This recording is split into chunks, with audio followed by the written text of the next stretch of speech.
Welcome to The Issue Is. I'm Elex Michaelson, and we've got quite a debate this week, quite a panel for our big debate. With us on the left is Gloria Allred, our most frequent guest and one of the best-known female attorneys in American history. And on the right is Eric Early, a successful attorney in his own right, who just barely missed out on the top two to be in the general election for California Attorney General for years. He's been a radio talk show host as well.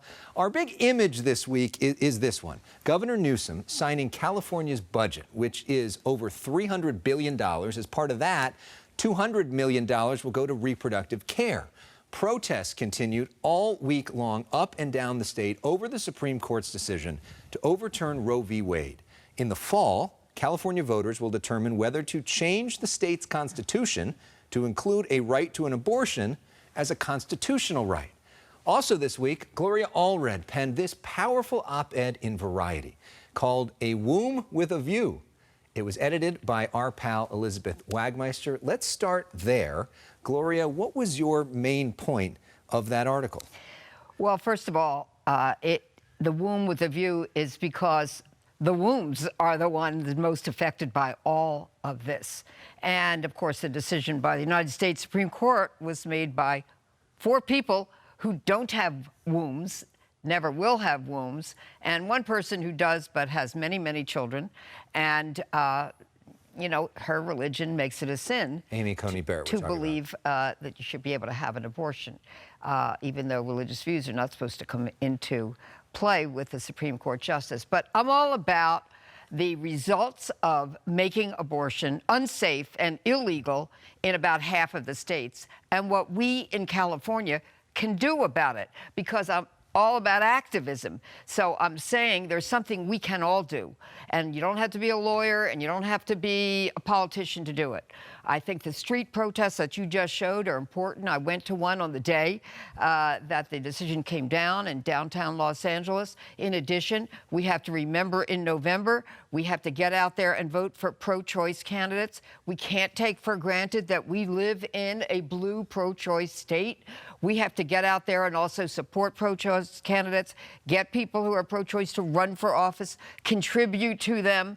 This is, Alex, a war against women. And it is about risking our lives in many states to get an abortion because it's unsafe and possibly illegal. It's about what Hollywood can do, too.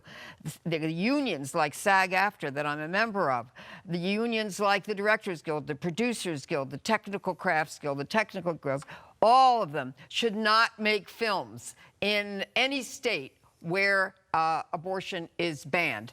And so there's something for everybody to do, and we all must do it, because accepting the status quo is unacceptable.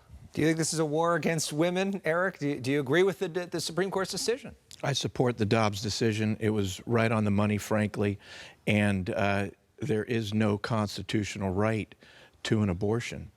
And you know, these justices followed the Constitution, interpreted it properly. And I don't believe it's a war on women, with all due respect, Gloria. You know, there are millions of women in this country. I have utmost respect for smart and, you know, strong, independent women.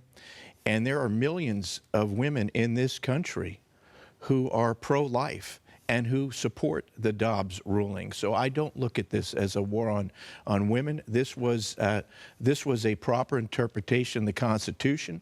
Well, you know, I don't think so. Let me just finish. Let's just talk about, let's talk about the real life consequences of making abortion illegal, unsafe, and women and girls in those states having to risk their lives trying to either take a pill and self-abort or get someone who they can just pay, who's not a doctor or nurse, to do an illegal abortion, or maybe they don't have the money, and then that's mandatory motherhood. I get that you're in favor of compulsory pregnancy and forcing women to give birth, even if it would perhaps risk their lives, or even if they're a victim of rape or incest. It's just not my view. Well, I don't know why you're putting words in my mouth. Well, tell me, what do you think? Do you think they should have to have illegal abortions? When the life of the mother is at risk, when the pregnancy is the result of rape or incest, then absolutely I believe they should be able to have an abortion. But again, this is a really a legal matter. And again, It's not just a legal matter. But let's let Eric finish here. So what is it specifically, do you think, why did they get it right from a constitutional perspective? Because there are some that feel like there's a right to privacy that's guaranteed in the Constitution. At least that's the way it's been interpreted for decades. Why do you think that's not so? Well, there is a right to privacy guaranteed in the Constitution, but that right to privacy doesn't say anything about a right to an abortion, and that's why they got it right. But again, Gloria, and you told me I could call you Gloria, so Yeah. I do that with all due respect. One of the nicer things I've been called. So I'm good with that. Again, one thing that makes it sound like people like me, when we take these positions, that we don't respect women. And like I said, there are millions of smart, strong, independent women in this country who have an opposite view to you, who support what I'm saying. And frankly, they are the ones, at least the narrative that's coming out of the vast majority of the mainstream media that we hear in so much of this state, that are being disrespected. Oh, come but on. Let me say this. This is about life and death of the woman or girl who's going to have to risk her life to get an abortion. In some states, they're even going to try to interfere with the medication abortions. And Eric, that's half of all abortions. Medication abortions, where a woman can telecommute with a doctor, get a consultation with a licensed doctor on the internet, and then have a pill shipped to her home, and then she takes the pill, and she's been advised about, the risks and what she can do to get it done safely. And some of those states are trying to interfere with that right as well. She can't even take a there's a pill lot in of the people privacy of her own home. There are millions of people in this country that respect the right to the unborn. Yeah, I get that. And let me say this: in the state of California, which is why I'm against this amendment that's being proposed to the California Constitution, which is not coming through clear enough for the people.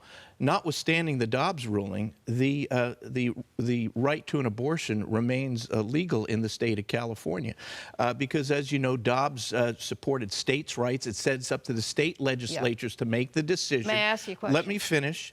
And that means it's up to the people of the state who elect the legislatures to make the decisions.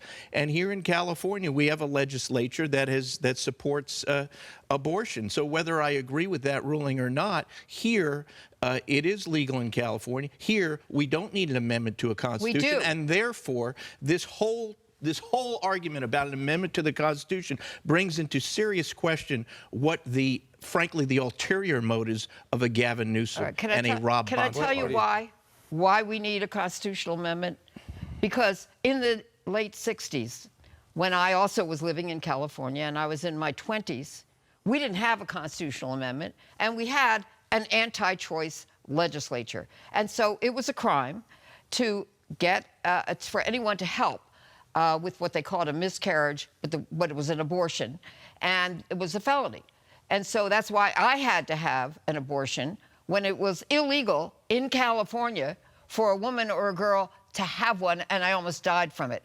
And therefore, we can't count, Eric, on the fact that we now have a pro-choice legislature. And big shout out to all the pro-choice legislators out there, and especially the people of California who have elected them. But it could change.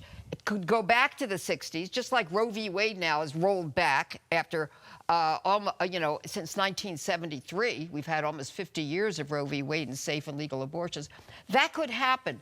It will make it harder in the future to roll back, eliminate the right to legal abortion in California if we have a constitutional amendment to our state constitution. That's why we need it. But isn't it also, to your point, though, Eric, about states' rights, doesn't the state have the right to amend the Constitution, too? A state, assuming that the voters vote for it, can amend a constitution. But frankly, it is a draconian step. It's not needed in this state. I'm sort of heartened in a way by what Gloria was implying, that this state could become controlled by Republican legislators again. I can't wait for that date. I was trying my best to be one of them. Well, it could be, we got to rebuild this state from the ground up because it's a total mess. Can you wait another 50 years and maybe that'll happen? You look I believe it's coming a young lot guy. quicker. You can last until... So what, Eric, big picture, though, what do you think should happen to the kids that will now be born to people that don't want them?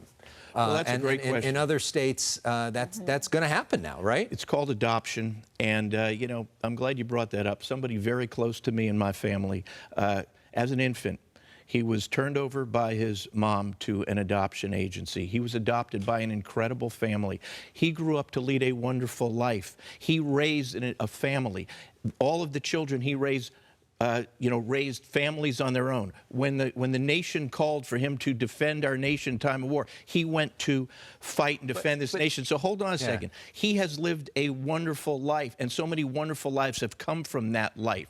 And we have a safe surrender law, for example, in California, that if a mom is going to have a baby, perhaps an unwanted baby, you can go to your fire department, you can go to the local hospital, and we need more services to provide for these young babies whose mothers don't want them. George, are you concerned about the fact that hundreds of thousands of people right now are in foster care without anybody to adopt them, and that number could now increase exponentially? I am, and I'm concerned mostly because the negative impact will most affect poor women and young women and rural women and women of color.